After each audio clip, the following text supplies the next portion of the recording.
sun shines bright in the western sky, and my heart sings a happy tune. The morning sun streamed through the kitchen windows of the Henderson boarding house in Silver Creek, Colorado, casting golden light across the flour-dusted work table, where Caroline Bennett kneaded bread dough with practiced hands. It was June 1885, and she had been working at the boarding house for nearly 2 years, rising before dawn to prepare meals for the guests who passed through this growing frontier town on their way to somewhere else. At 25, Caroline had resigned herself to a life of service and solitude. She was plain-featured, with brown hair that refused to hold a curl and gray eyes that seemed unremarkable beside the beauty of other women her age. She had no family, no prospects, and no particular talents beyond her ability to cook wholesome meals and keep a tidy kitchen. But she had something else, a voice that could carry a melody with pure, untrained sweetness. As she worked the dough, Caroline hummed softly to herself. An old hymn her mother had taught her before fever took both parents when Caroline was barely 15. She rarely sang anymore, saving her voice for the solitary moments when she could pretend that her life held more joy than it actually did. But humming while she worked made the lonely hours pass more quickly and reminded her that she had once known happiness.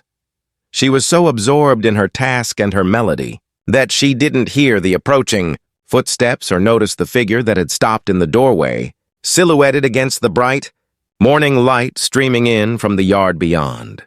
Daniel Hawthorne had been riding past the Henderson boarding house on his way to check on some property he owned on the edge of town when the sound reached him, a woman's voice, humming a melody so pure and sweet it seemed to transform the dusty frontier morning into something almost magical.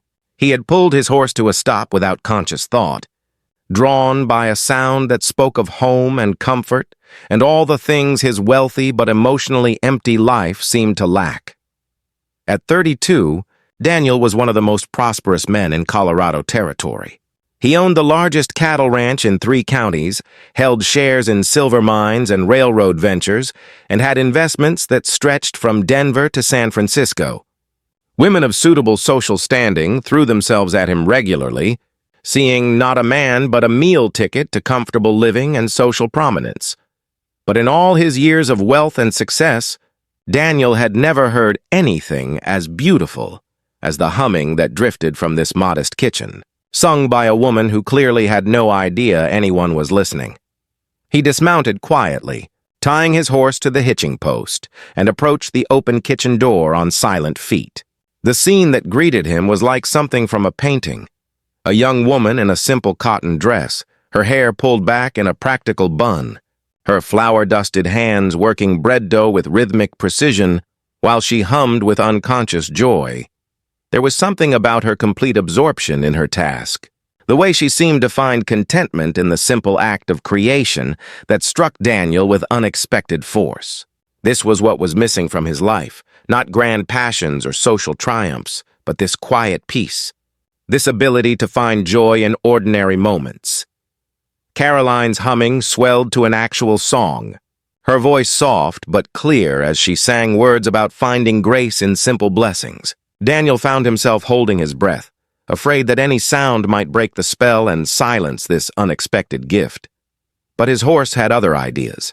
The animal snorted and stamped its feet, startling Caroline so completely that she jumped, sending a small cloud of flour into the air and clutching her chest as she spun toward the doorway. "Oh my goodness," she gasped, her cheeks flushing bright red as she took in the tall, well-dressed man standing in the doorway watching her. "I'm so sorry I didn't hear you approach. Are you looking for Mrs. Henderson?" Daniel removed his hat, suddenly feeling awkward about having essentially eavesdropped on a private moment. "I apologize for startling you, ma'am. I was riding past and I heard, that is, your singing was so beautiful that I stopped to listen. I didn't mean to intrude." Caroline's blush deepened as she self-consciously brushed flour from her apron. "My singing? Oh, I'm sorry if I disturbed you. I shouldn't be making noise while I work." "Disturbed me." Daniel stepped into the kitchen, his expression earnest. "Ma'am, you have one of the most beautiful voices I've ever heard. You shouldn't apologize for sharing such a gift with the world. Caroline stared at him in confusion, certain he must be mocking her. Men didn't compliment plain kitchen workers on their singing, especially not men who looked like this, tall, handsome, and dressed in clothes that marked him as wealthy even by frontier standards. You're very kind, sir, she said carefully, but I really should get back to my work. The bread needs to rise before the noon meal. Daniel realized he was making her uncomfortable, but he found himself reluctant to leave. There was something about this woman, beyond her lovely voice, that drew him in ways he couldn't quite explain. Forgive me, I haven't introduced myself properly. I'm Daniel Hawthorne. I own the Hawthorne Ranch north of town. Caroline's eyes widened slightly. Everyone in Silver Creek knew about Daniel Hawthorne and his vast holdings. He was practically royalty in this part of Colorado, and certainly not someone who should be standing in a boarding house kitchen talking to a hired cook. Mr. Hawthorne, she said, bobbing a small curtsy that left more flour on her skirts. I'm Caroline Bennett. I work here for Mrs. Henderson. It's a pleasure to meet you, Miss Bennett. Daniel paused, knowing he should leave, but finding himself searching for reasons to extend the conversation. That hymn you were singing, my mother used to sing the same one. I haven't heard it in years, not since she passed. Something in his voice, a note of genuine loss and longing, made Caroline's natural compassion override her nervousness. I'm sorry for your loss. My mother taught me that hymn, too. She said music was a gift God gave us to remember that beauty could exist even in difficult times. Your mother was a wise woman, Daniel said softly. Do you sing often? Only when I'm alone, Caroline admitted. I'm not trained or anything. I find that singing makes the work feel less lonely. Daniel felt his heart constrict at the sadness in her matter-of-fact statement. You're lonely here. Caroline seemed to realize she had said too much. I shouldn't be bothering you with my troubles. Mr. Hawthorne, was there something I could help you with, some message for Mrs. Henderson? Actually, Daniel said, an idea forming even as he spoke. I came to inquire about hiring someone for a special event. I'm hosting a gathering at my ranch next month, business associates and their families coming in from Denver and beyond. I need someone who can manage the food preparation for about 50 guests. It wasn't entirely true. Daniel had been planning to hire caterers from Denver for the event. But suddenly the idea of bringing Caroline Bennett to his ranch, of hearing her sing while she worked in his kitchen, seemed more important than any business dinner could be. Mrs. Henderson handles all the catering arrangements, Caroline said. I'm sure she would be happy to discuss the details with you. I'd prefer to work directly with whoever will be doing the actual cooking, Daniel said smoothly. Would you be available for such an engagement? I'd pay well, of course, and provide transportation to and from the ranch. Caroline looked torn between excitement at the opportunity and suspicion about his motives. Mr. Hawthorne, I'm just a boarding house cook. Surely for an event like you're describing, you'd want someone more experienced, more sophisticated. I want someone who can make food that tastes like home, Daniel said honestly. Someone who puts love into her cooking the way you put emotion into your singing. That's worth more than any amount of culinary training. Caroline studied his face, looking for signs of mockery or ulterior motives, but she saw only sincerity in his dark eyes. I would need to discuss it with Mrs. Henderson first. She relies on me for the daily meals here. Of course, Daniel said. I'll speak with Mrs. Henderson myself and ensure she's compensated for your absence. May I come by tomorrow to discuss the arrangements? Yes, I suppose that would be fine, Caroline said, still somewhat dazed by the entire conversation. Daniel smiled, a genuine expression of pleasure that transformed his usually serious face. I'll look forward to it, Miss Bennett. And I hope you won't stop singing just because someone might be listening. A gift like yours should be shared, not hidden away. After he left, Caroline stood in the kitchen for several minutes, trying to make sense of what had just happened. Daniel Hawthorne, one of the wealthiest and most eligible men in Colorado, had stood in her kitchen complimenting her singing and offering her a lucrative catering job. It seemed too improbable to be real, but the next day, true to his word, Daniel returned. He brought with him a written contract for the catering job that offered payment so generous that Caroline had to read the amount 3 times to believe it was real. More surprisingly, Mrs. Henderson seemed delighted by the arrangement, having apparently been offered her own substantial payment for releasing Caroline for the necessary preparations. "You should take the job." "Dear," Mrs. Henderson said when Caroline expressed her concerns, "Mr. Hawthorne has a reputation for being honest and honorable, and the money he's offering would give you savings enough to perhaps start your own establishment someday, if that's something you might want." Over the following weeks, Caroline found herself spending increasing amounts of time at the Hawthorne Ranch, planning menus and beginning preliminary food preparations for the upcoming event. Daniel was present for all their meetings, asking her opinions on everything from appetizers to desserts with a seriousness that suggested he truly valued her input. But it was the small moments between their business discussions that began to change. Caroline's understanding of Daniel Hawthorne, and her own feelings toward him.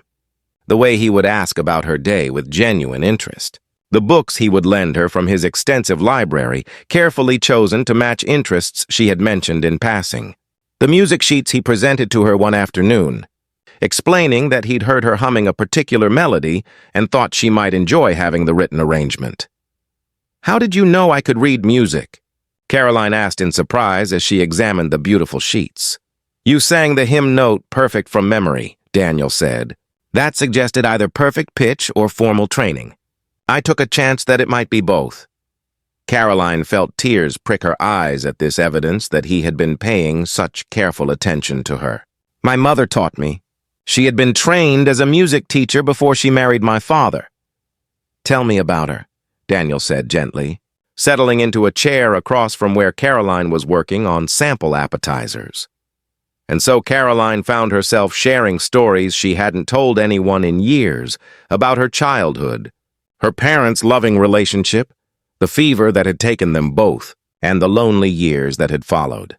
Daniel listened with the focused attention that made her feel like her words mattered, like her story was worth hearing. In return, Daniel began to share his own story. The mother who had died when he was young, leaving him with a distant father who saw his son primarily as an heir to be groomed for business success. The years of building his fortune, achieving everything his father had wanted, only to realize that professional success couldn't fill the emotional emptiness that had plagued him since childhood. "I have everything a man could want," Daniel said one evening as they sat on his ranch house porch watching the sunset, "except someone to share it with. Someone who sees me as more than a business opportunity or a path to social advancement." Caroline looked at him with new understanding. "That's why you stopped when you heard me humming. You were looking for something authentic, something real." "I was looking for something I didn't even know I was missing," Daniel corrected softly. "And I found it in you, Caroline. In your voice, your kindness, your ability to find joy in simple things. You've shown me what my life has been lacking." Caroline felt her heart race as she absorbed the meaning behind his words. "Daniel, I don't understand what you're saying." He turned to face her fully, his expression more vulnerable than she had ever seen it. "I'm saying that I've fallen in love with you. Not because of your cooking or your singing, though both are wonderful, but because you're the first person I've met in years who treats me like a human being rather than a bank account with legs." "But I'm just a boarding house cook," Caroline protested, even as her heart soared at his declaration. "You're one of the wealthiest men in Colorado. People will say I'm trying to trap you, that I'm after your money." "Let them say what they want," Daniel replied firmly.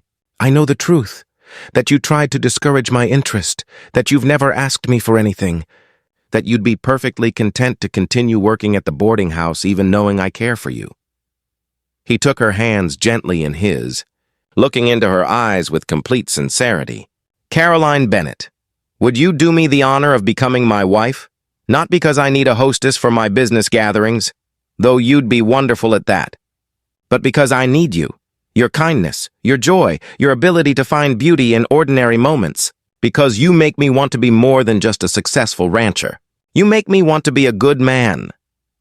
Caroline felt tears streaming down her face as she looked at this man who had somehow seen past her plain features and modest circumstances to the person she truly was. "Are you certain you could have anyone? Someone beautiful? Someone sophisticated?" "I don't want anyone," Daniel said softly. "I want you. I want to wake up every morning to the sound of you humming while you make breakfast. I want to build a life where joy and love matter more than profit margins and business deals. I want to deserve the gift of your heart." "You already have my heart," Caroline whispered. "I think I gave it to you that first morning when you stood in the kitchen doorway and listened to me sing like my voice mattered." "Your voice does matter," Daniel said, pulling her close. "Your voice, your heart, your spirit, all of it matters more than anything else in my world." When he kissed her, Caroline felt every lonely year, every moment of feeling invisible and unvalued, transform into the foundation for something beautiful and lasting. She had been singing alone in a kitchen, expecting nothing more from life than the daily rhythm of work and solitude. And Daniel had been riding past, successful but empty, searching for something he couldn't name. They were married 2 months later, in a ceremony that combined Daniel's society connections with Caroline's simple faith. She wore a dress of ivory silk that Daniel had commissioned from the finest dressmaker in Denver, but she insisted on keeping her hair in the same simple style she had worn that first morning, with just a few strategic curls to frame her face. During the reception, Daniel surprised Caroline by presenting her with an unexpected gift, a small music room he had added to the ranch house, complete with a piano and shelves waiting to be filled with music. "I want you to sing," he said as he showed her the beautiful space. "Not just while you're cooking or working, but because you want to, because it brings you joy. I want this house to be filled with your voice and your laughter." Caroline threw her arms around him, overwhelmed by his thoughtfulness. "How did I get so lucky to be found by someone who values the real me?" "I'm the lucky one," Daniel corrected, holding her close. "Because I was wise enough to stop and listen when I heard something beautiful." Their marriage became the talk of Silver Creek, not because of the social mismatch that gossips had predicted would cause problems, but because of how obviously happy they were together. Daniel's business dinners became legendary for their warmth and wonderful food, with Caroline managing his household with the same efficiency and care she had brought to the boarding house kitchen. But it was the small, private moments that defined their relationship. The way Daniel would seek her out during busy days just to hear her voice. The way Caroline would slip into his study with coffee and conversation when she sensed he needed companionship. The way they would sit together on the porch in the evenings and she would sing while he listened with the same rapt attention he had shown that first morning.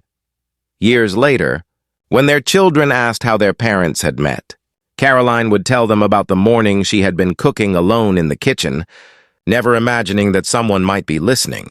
Daniel would add that he had been riding past, successful but lonely, when a simple melody had stopped him in his tracks and changed his life forever. "Your mother taught me," Daniel would say, pulling Caroline close, "that the most precious gifts often come in simple packages. That real beauty isn't about physical perfection or social standing, but about the ability to bring joy to ordinary moments. And your father taught me," Caroline would add, "that being truly seen and valued for who you are is worth more than any amount of wealth or status.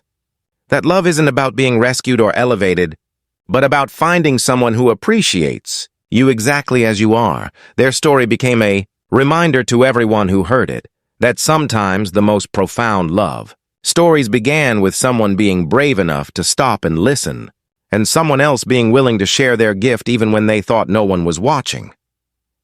If this story of unexpected love, being seen for who we truly are and finding beauty in ordinary moments touched your heart, please share it with someone who might need to be reminded that our most authentic selves are worthy of love and appreciation. Your support helps these stories reach others who may be struggling to believe in their own value, showing them that the right person will recognize and cherish the gifts we have to offer, even when we think those gifts are too simple or too ordinary to matter. Thank you for believing in love stories that celebrate authenticity over artifice and prove that real connection happens when we're brave enough to be ourselves.